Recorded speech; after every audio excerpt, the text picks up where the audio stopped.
Assalamualaikum warahmatullahi wabarakatuh. Alhamdulillah, assalatu wassalamu ala rasulillah wa ala alihi wa sahbihi wa muwalah. Allahumma salli ala sayyidina Muhammadin wa ala alihi wa sahbihi wa sallim tasliman kathira. Nabi al-huda la tansani min syafa'ati ya Rasulullah. Rabbi salli ala Muhammad waftah minal khairi kulla mughlaq. Wa ba'd, kaum muslimin dan muslimat yang dirahmati Allah Subhanahu wa taala. Yuk kita ucapkan puji syukur alhamdulillah atas segala nikmat yang Allah berikan kepada kita. Nikmat iman, nikmat Islam, nikmat ihsan, semua yang pernah kita rasakan saat ini tiada lain hanyalah dari Allah. Maka selayaknya pujian kita puji Allah Subhanahu wa taala pagi, siang, malam. Semuanya pujian hanya patut kita pasrahkan kepada Allah Subhanahu wa taala. Alhamdulillah. Salawat dan salam yuk kita persembahkan kepada baginda Nabi Muhammad sallallahu alaihi wasallam. Sallallahu ala Muhammad sallallahu alaihi wasallam. Sallallahu ala Muhammad sallallahu alaihi wasallam. Pemirsa dimanapun Anda berada, hati yang luas itu sangat menentukan kehidupan kita. Hati yang lebar, yang besar itu menentukan arah daripada kehidupan kita. Hati yang luas itu menuntun kita untuk menjadi orang yang bahagia, orang yang terhebat di sisi Allah dan di sisi Rasulullah sallallahu alaihi wasallam. Bagaimana hati yang luas itu? Bagaimana hati yang besar?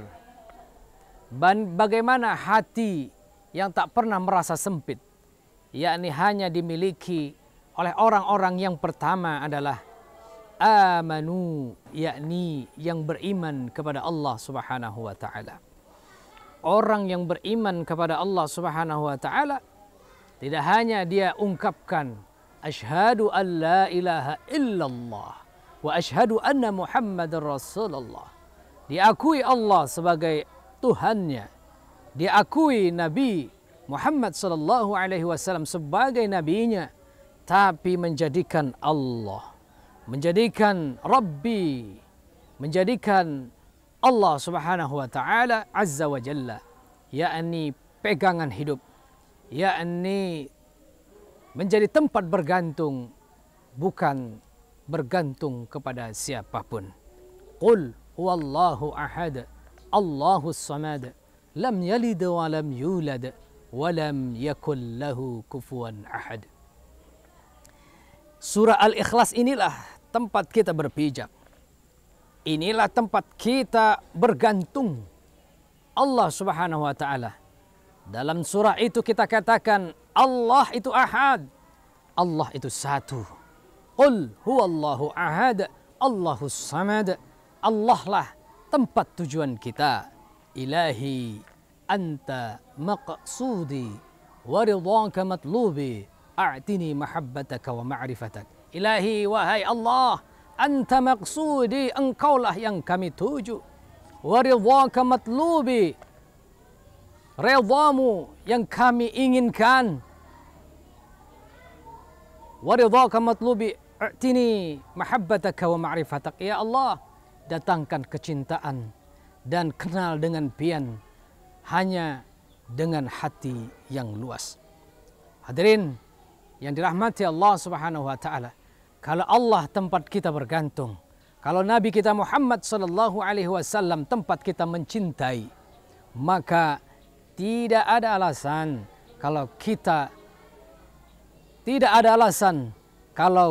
kita senantiasa menyembah Allah Subhanahu wa taala dan tidak ada alasan kita untuk mensekutukannya. Tidak ada alasan kita untuk mensekutukannya. Dan tidak ada alasan untuk menduakannya. Dan tidak ada alasan kita memberhalakan sesuatu yang di luar Allah Subhanahu wa taala.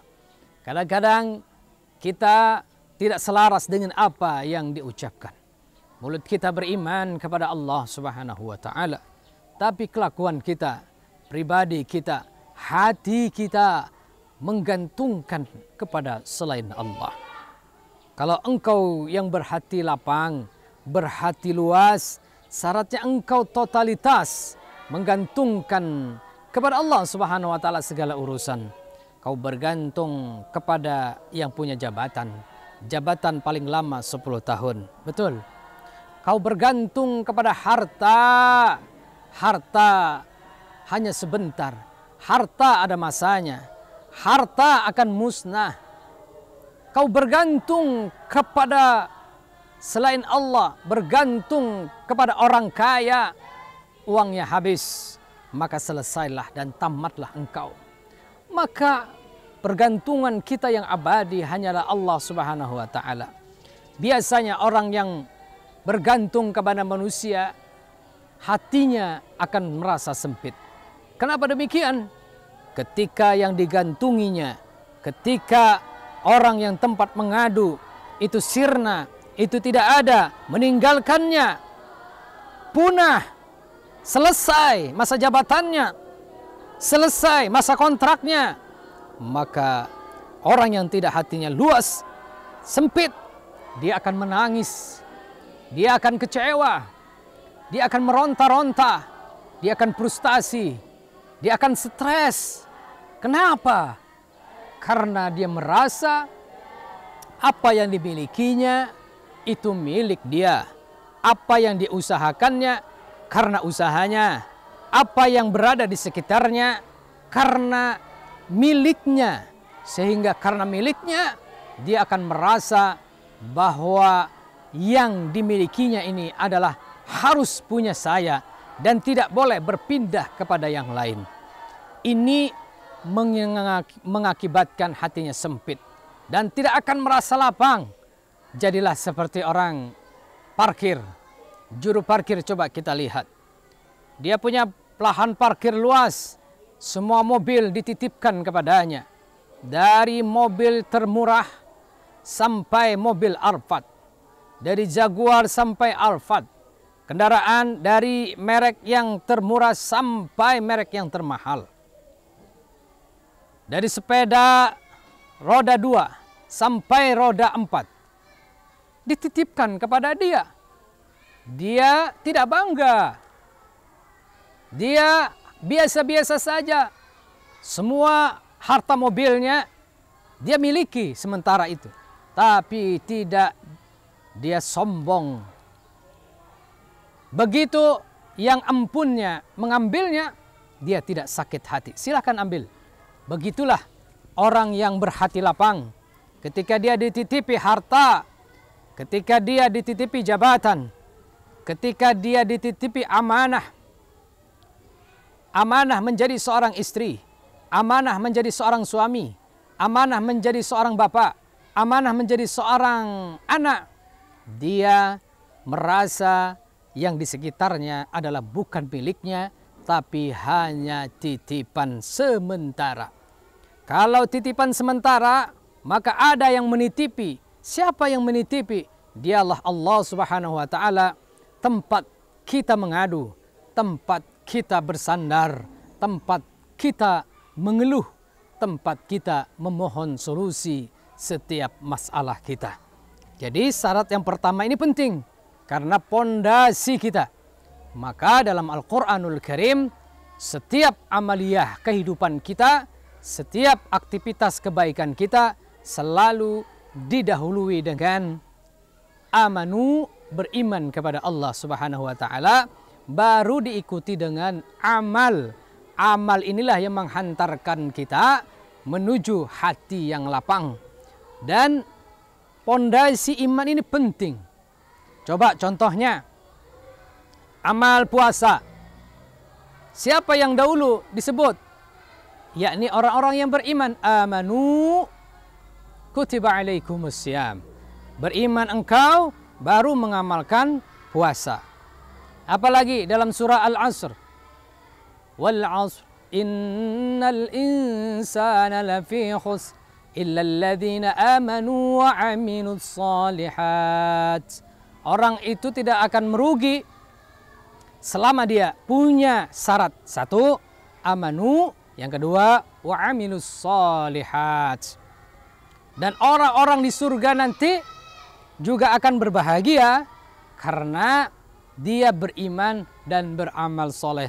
Wa basyiril ladzina amanu wa 'amilus shalihati anna lahum jannatin tajri min tahtihal anhar kullama ruziqu minha min thamaratir rizqan قالوا هذا الذي رزقنا من قبل وأتوا به متشابها ولهم فيها أزواج مطهرة وهم فيها خالدون. Jadi penting, ini pondasi. Jadi kuatkan iman, wariskan kepada anak-anak kita. Kau boleh jadi apapun, tetapi iman janganlah pudar dalam hati. Iman tancapkan dalam hati. Dan memperbaharui iman bisa dengan zikrullah. La ilaha illallah. La ilaha illallah. Pemirsa yang dirahmati Allah Subhanahu wa taala, sebelum kita tutup jumpa kita pada hari ini, kita akan dengarkan santri Taman Pendidikan Quran RMA, TVQ RMA, yakni dibawakan Rama, salah satu santri kita, membacakan ayatul kursi. Saya persilahkan. Bismillahirrahmanirrahim. Allahu la ilaha illahu Al-Hayyul Qayyum la ta'khudhuhu sinatun wa la naum lahu ma fis samawati wa ma fil ard man dalladhi yashfa'u 'indahu illa bi idhnih ya'lamu ma bayna aydihim wa ma khalfahum ولا يحيطون بشيء من علمه إلا بما شاء وسع كرسيه السماوات والأرض ولا يؤوده حفظهما وهو العلي العظيم صدق الله العظيم. Bisa dimanapun Anda berada, yang dirahmati Allah Subhanahu wa taala, pencinta mahabbah RMA, mudah-mudahan yang menonton siaran ini yang sehat terus sehat, yang sakit Allah sembuhkan, yang rezekinya macet Allah lancarkan, usahanya tidak lancar Allah lancarkan, hartanya terus barokah. Dan syarat pian harta barokah ialah yakni engkau belanjakan di jalan Allah Subhanahu wa taala. Jadikan malaikat selalu mendoakan pian. Kenapa mendoakan pian? Karena pian senang bersedekah. Bersedekahlah di Pondok RMA. Kita akan bangun lantai 2 asrama RMA dan juga wakaf tanah bagi pian-pian yang mau mendermakan hartanya di jalan Allah. Silahkan hubungi kami di nomor ini dan di rekening ini. Kita jumpa kembali besok. InsyaAllah, mudah-mudahan Allah meridhai segala usaha dan langkah kita. Wallahul muwafiq ila aqwamit thariq. Wassalamualaikum warahmatullahi wabarakatuh.